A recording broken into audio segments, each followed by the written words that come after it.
Hi, Joe Paprocki from Loyola Press for a pop-up catechesis. So I finished the day of work, and I'm just sitting here waiting for my wife Joanne to join me here on our porch swing. You know, on beautiful days like today, we just like to sit here and watch the world go by. You know, it's interesting.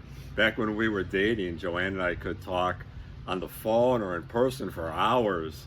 Now, after being married for over 40 years, we can just sit together in silence. It seems as if the older you get, the less necessary words are. Now, that doesn't mean that we couldn't sit in silence back when we were dating. We did. And it doesn't mean that we don't speak to each other using words today. We do. But as a relationship grows and matures, the mode in which you communicate grows and changes. So, in our relationship with God, a similar thing happens. We can and should pray to God using words. That's called vocal prayer.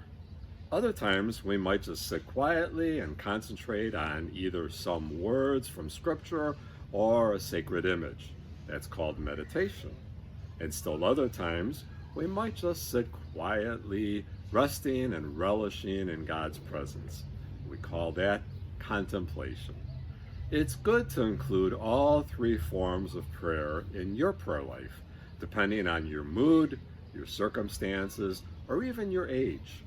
In the early years of a relationship, we may find ourselves using words more often. As our relationship with God matures and grows, we may find ourselves more comfortable just resting in God's presence. The bottom line is, one form of prayer is not superior to another. They are all ways of being in communion with God. Ah, there she is. For Pop-Up Catechesis, this is Joe Paprocki. Until next time, God bless.